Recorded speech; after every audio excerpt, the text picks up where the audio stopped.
Oke. Bismillahirrahmanirrahim. Assalamualaikum warahmatullahi wabarakatuh.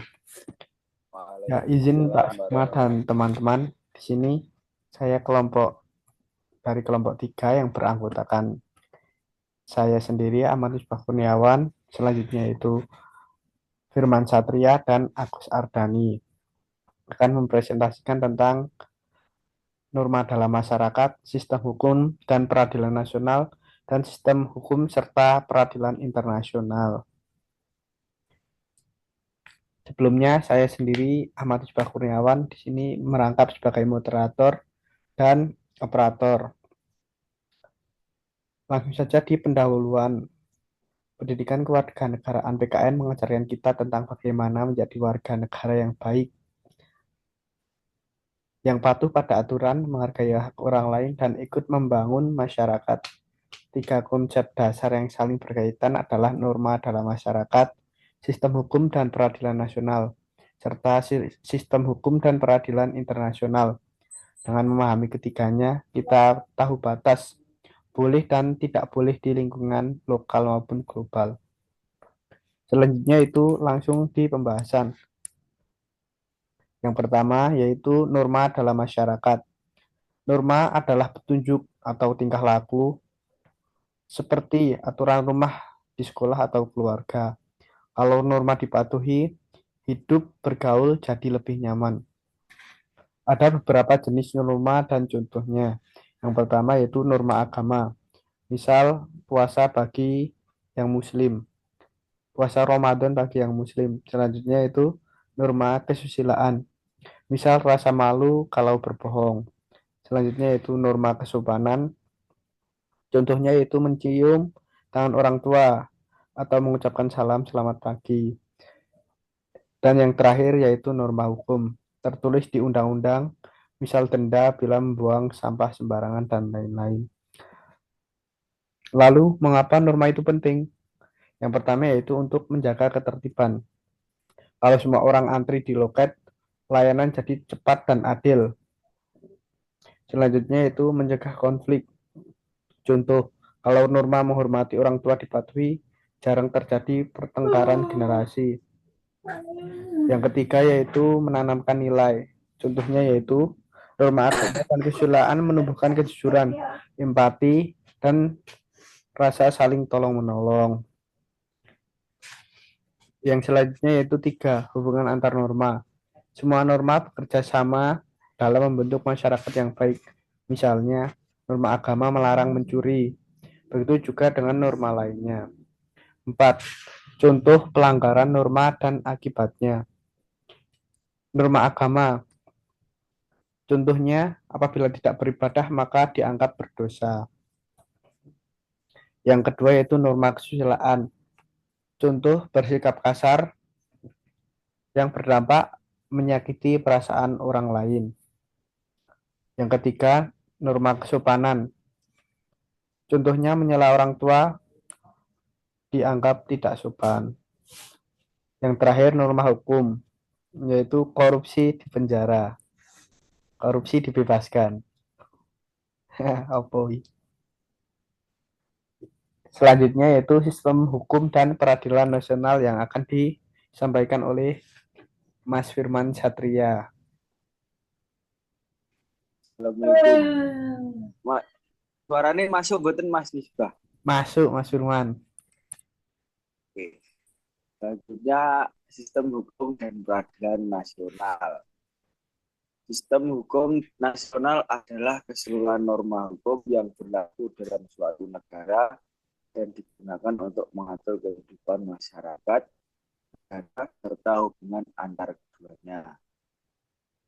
Di Indonesia sendiri, sistem hukum nasional berpijak pada nilai-nilai Pancasila dan Undang-Undang Dasar 1945 sebagai dasar dan sumber dari segala peraturan perundang-undangan. Hukum tidak hanya mengatur perilaku warga.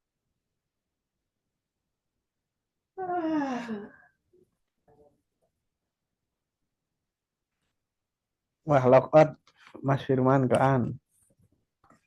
Bentar, tak pause dulu.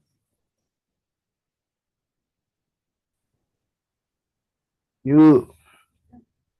Baik, selanjutnya yaitu sistem hukum dan peradilan nasional.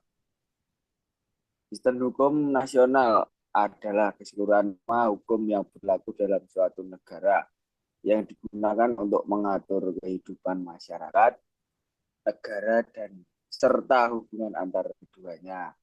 Di Indonesia sendiri sistem hukumnya yaitu berpijak pada nilai-nilai Pancasila dan hukum dan Undang-Undang Dasar 1945 sebagai dasar dan sumber dari segala peraturan perundang-undangan. Hukum tidak hanya mengatur perilaku warga negara, tetapi juga membatasi kekuasaan agar tidak sewenang-wenang. Sumber dan asas hukum nasional. Hukum tertulis yaitu Undang-Undang Dasar 1945, ketetapan MPR, UU, Perpu, PP, Perpres, dan Perda. Hukum tidak tertulis yaitu norma-norma lokal atau hukum adat. Yang ketiga asas legalitas. Yang ketiga asas yaitu legalitas, keadilan, persamaan di hadapan hukum. Selanjutnya struktur lembaga peradilan nasional. Yang pertama Mahkamah Agung, membina dan menguasai peradilan umum, agama, militer, dan TUN. Yang kedua Mahkamah Konstitusi, judicial review, sengketa antar lembaga, dan hasil pemilu.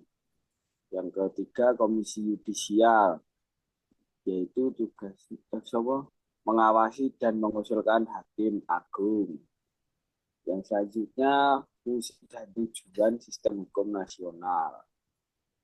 Fungsi dan tujuan sistem hukum nasional adalah menjaga ketertiban, memberi kepastian hukum, melindungi hak asasi manusia, dan menegakkan keadilan. Yang selanjutnya tantangan sistem hukum nasional. Yang pertama ketimpangan hukum tumpul ke atas, tajam ke bawah. Dua, korupsi di lembaga hukum itu banyak. Rendahnya literasi hukum masyarakat. Kesejahteraan siber dan tantangan global. Selanjutnya akan disampaikan oleh Mas Agus Ardani tentang hukum dan peradilan internasional. Ya, terima kasih kepada Mas Firman. Selanjutnya yaitu hukum dan peradilan internasional. Pengertian hukum internasional. Hukum internasional adalah kumpulan aturan dan prinsip yang mengatur hubungan antara negara-negara, organisasi internasional, dan individu dalam lingkup global. Ada beberapa jenis hukum internasional. Yang pertama yaitu hukum internasional publik. Yang kedua yaitu hukum internasional privat. Selanjutnya sumber hukum internasional. Ada 4 sumber hukum internasional. Yang pertama itu perjanjian internasional atau treaty. Yang kedua kebiasaan internasional atau customary law. Yang ketiga yaitu prinsip hukum umum. Dan yang terakhir yaitu putusan pengadilan dan pendapat ahli. Selanjutnya yaitu lembaga peradilan internasional. Ada 5 lembaga peradilan internasional. Yang pertama International Court of Justice atau ICJ. Yang kedua yaitu International Criminal Court atau ICC. Yang ketiga yaitu Permanent Court of Arbitration atau PCA. Yang kelima yaitu International Tribunal for the Law of the Sea, how it laws. Yang terakhir yaitu European Court of Human Rights atau ECHR. Selanjutnya contoh kasus, yaitu yang pertama Laut Cina Selatan, yang di sini berkonflik yaitu Indonesia dengan negara Cina. Selanjutnya yaitu Yugoslavia dan Rwanda, dan yang terakhir yaitu Rusia dengan Ukraina. Selanjutnya, tujuan dan fungsi hukum internasional. Yang pertama yaitu menjaga perdamaian, menyelesaikan konflik, melindungi HAM, dan mengatur kerjasama. Ada banyak tantangan yang harus kita hadapi untuk bisa terlaksananya hukum internasional. Yang pertama yaitu tidak semua negara tunduk dengan hukum internasional yang telah disepakati di atas. Yang kedua yaitu lemahnya sanksi, dan yang terakhir yaitu kepentingan politik. Penutup, norma hukum nasional dan hukum internasional adalah pondasi kehidupan beradab. Norma membantu kita bertingkah laku baik sehari-hari maupun di keseharian. Hukum nasional memastikan keadilan dan ketertiban di dalam negeri. Hukum internasional menjaga perdamaian dan kerjasama antar negara. Dengan pemahaman ini, warga dapat berperan aktif dalam menjaga kebaikan bersama. Mungkin itu saja, saya kembalikan kepada moderator. Ya, terima kasih Mas Agus yang telah menyampaikan materi tentang hukum internasional. Selanjutnya yaitu sesi tanya jawab yang nanti akan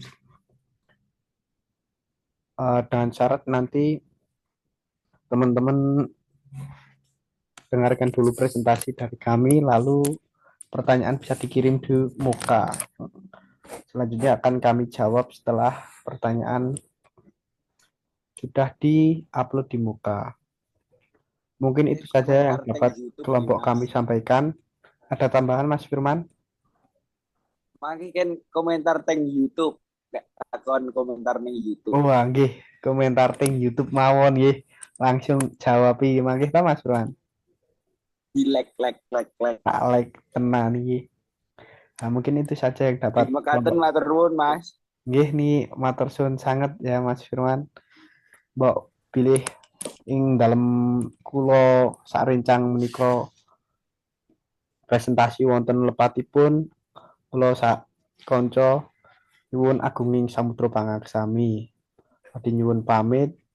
Wassalamualaikum warahmatullahi wabarakatuh. Waalaikumsalam warahmatullahi wabarakatuh. Matur nuwun. Matur suwun.